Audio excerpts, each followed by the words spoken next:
जटिल समस्या हो या भाग्य बाधा, हो व्यापार, नौकरी, शादी की समस्या, करियर की चिंता हो या वैवाहिक जीवन में हो सुख का अभाव, पाइए अपनी समस्त ज्योतिषीय तथा वास्तु समस्याओं का सरल, चमत्कारी, प्रभावशाली समाधान।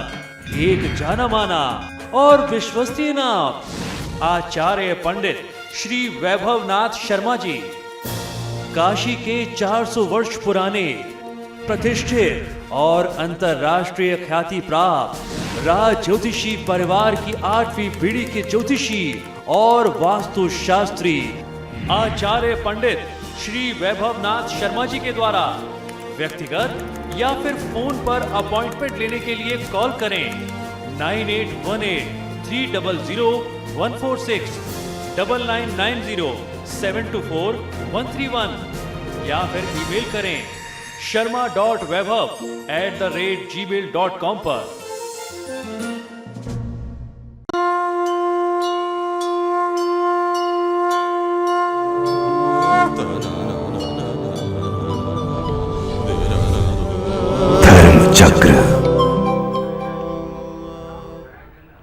ब्रेक के बाद एक बार फिर हमारी खास पेशकश धर्म चक्र में आपका स्वागत है। और चलिए अब आपको बताएंगे चतुर्मास के बारे में और जानेंगे कि आखिर इसकी महत्वता क्या है।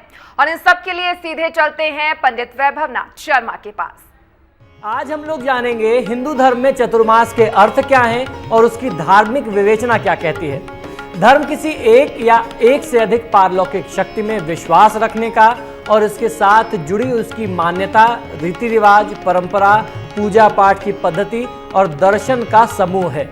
जीवन में हमें जो धारण करना चाहिए सही मायने में वही धर्म है।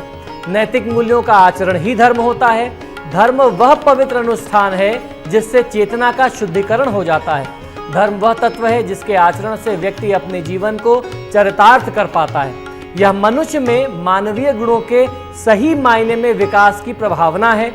सार्वभौम चेतना का सत्संकल्प है। सनातन धर्म इस विश्व का सबसे प्राचीन धर्म है। सनातन धर्म एक जीवन जीने की पद्धति है, एक जीवन जीने की कला है जो हमारे ऋषि मनुष्यों ने मानव के उत्थान के लिए विकसित की है। और इस संदर्भ में सनातन धर्म में हर ऋतु में व्रत और उपासना का एक विशेष विधान बताया गया है। देवशयनी एकादशी से लेकर के चतुर्मास या चौमासा आरंभ हो जाता है। चतुर्मास का अर्थ होता है यानी 4 महीने। आषाढ़ शुक्ल एकादशी से कार्तिक मास के शुक्ल पक्ष की एकादशी तक के 4 मास का समय जो है वही चतुर्मास कहलाता है। शास्त्रों में इस दौरान आने वाले सावन, भादौ यानी भाद्रपद, आश्विन और कार्तिक मास में खान पान और व्रत के नियम और बहुत सारे संयम भी बताए गए हैं। सनातन धर्म के अनुसार भगवान विष्णु सर्वव्यापी हैं।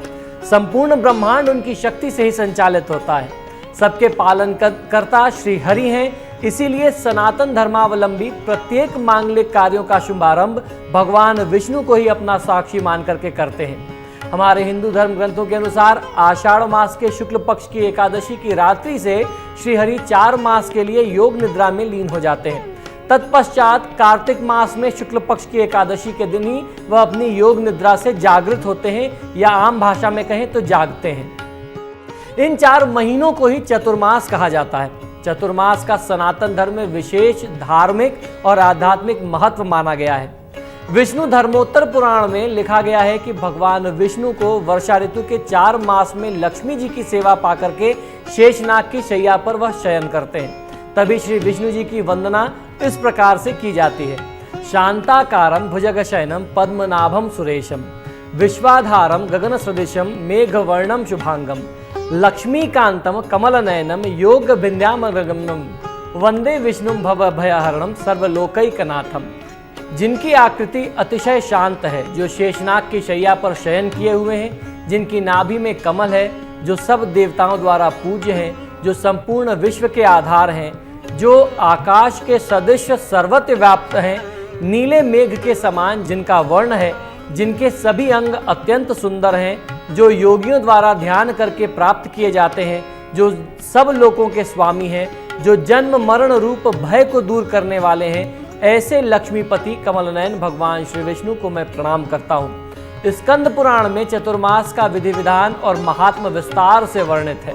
चतुर्मास में शास्त्रीय नियमों का पालन करने से अनगिनत पुण्य प्राप्त किए जा सकते हैं। इसके अतिरिक्त विभिन्न नियमों का पालन कर लेने से विशिष्ट फल भी प्राप्त होते हैं। जो मनुष्य केवल शाकाहार करके चतुर्मास व्यतीत करता है वह धनी हो जाता है।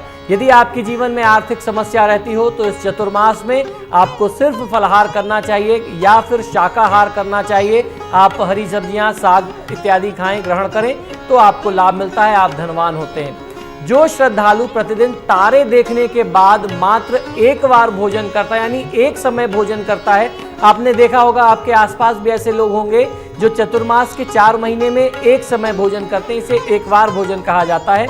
वह धनवान भी होता है, रूपवान भी होता है और गणमान्य भी होता है, उसका मान सम्मान बहुत होता है।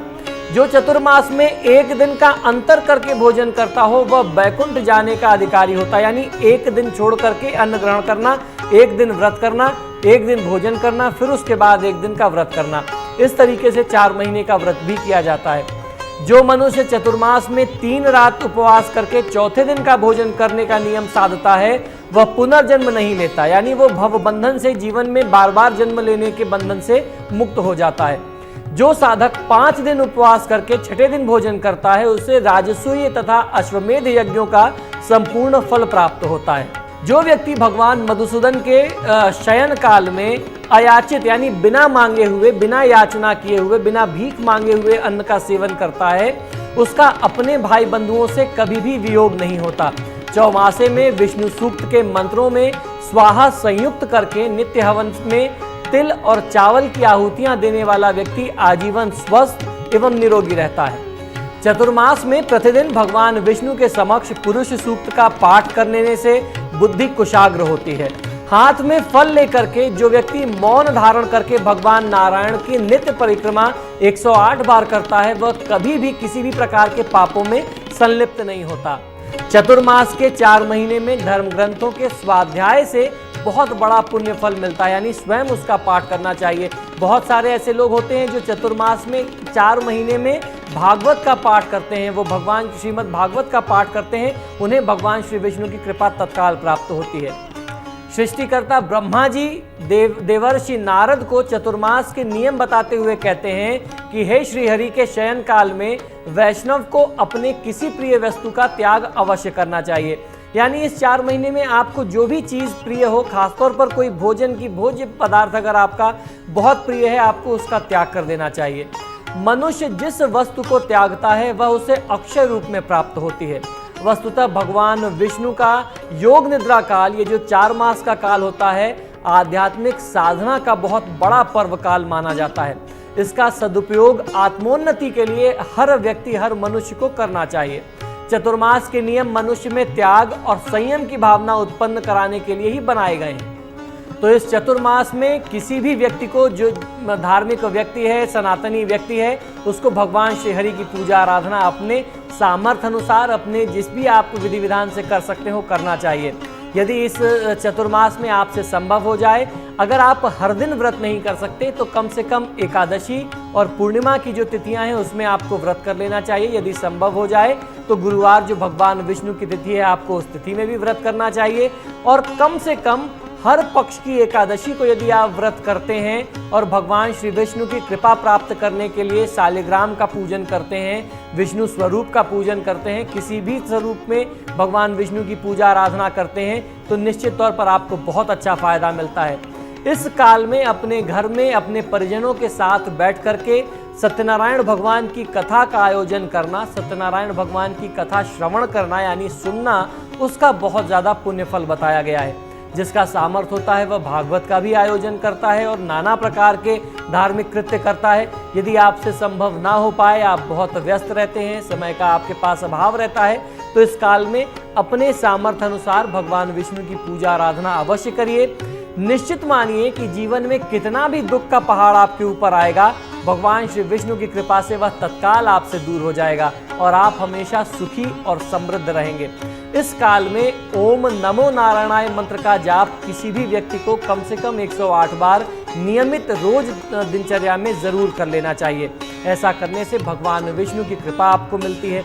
प्रयास करना चाहिए कि इस काल में आप किसी ब्राह्मण की, किसी वरिष्ठ व्यक्ति की सेवा कर सकें। अगर आप किसी ब्राह्मण को अन्न का दान करते हैं, वस्त्र का दान करते हैं, तो आपको बहुत अच्छा लाभ मिलता है। और दान से जुड़ा हुआ महात्म्य इस मास में बताया गया है कि इसका कोई बंधन नहीं है, किसी भी पदार्थ का, किसी भी वस्तु का और किसी भी समय का कोई इसमें बंधन नहीं है। इस पूरे चतुर्मास में किसी भी समय में किसी भी वस्तु का दान आप करते हैं तो निश्चित तौर पर वो सीधे श्री हरि की कृपा आपको दिलाता है। तो इस प्रकार से इस चतुर्मास का आपको अधिक से अधिक लाभ लेने का प्रयास करना चाहिए, जिससे आपके जीवन में जो भी दुखों की स्थिति है, जो भी कष्ट और संघर्ष की स्थिति है, आर्थिक विपन्नता यानी दरिद्रता की जो स्थिति है वह दूर हो जाएगी और आपके परिवार में भगवान श्री हरि की कृपा से माँ लक्ष्मी का निरंतर वास बना रहेगा। तो सुना आपने, चतुर्मास के 4 महीनों के दौरान शास्त्रीय नियम का पालन करना चाहिए और जो भी आपके कष्ट हैं दूर होंगे और ये खास उपाय अगर आप करते हैं तो आपको अवश्य ही लाभ प्राप्त होगा। चलिए फिलहाल यहाँ पर रुकेंगे एक छोटे से ब्रेक के लिए। ब्रेक के बाद हम आपको बताएंगे कि धार्मिक परंपराओं में क्यों देवी देवताओं को शहद चढ़ाया जाता है और इस परंपरा के पीछे क्या है खास महत्वता। फौरन लौटेंगे इस ब्रेक के बाद।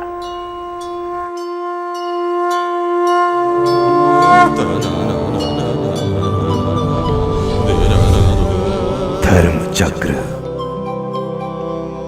जटिल समस्या हो या भाग्य बाधा हो, व्यापार, नौकरी, शादी की समस्या, करियर की चिंता हो या वैवाहिक जीवन में हो सुख का अभाव, पाइए अपनी समस्त ज्योतिषीय तथा वास्तु समस्याओं का सरल, चमत्कारी, प्रभावशाली समाधान। एक जाना माना और विश्वसनीय नाम आचार्य पंडित श्री वैभवनाथ शर्मा जी, काशी के 400 वर्ष पुराने प्रतिष्ठित और अंतरराष्ट्रीय ख्याति प्राप्त राज ज्योतिषी परिवार की 8वीं पीढ़ी के ज्योतिषी और वास्तु शास्त्री आचार्य पंडित श्री वैभवनाथ शर्मा जी के द्वारा व्यक्तिगत या फिर फोन पर अपॉइंटमेंट लेने के लिए कॉल करें 9818-300-146, 9990-724-131 या फिर ईमेल करें sharma.vaibhav@gmail.com पर।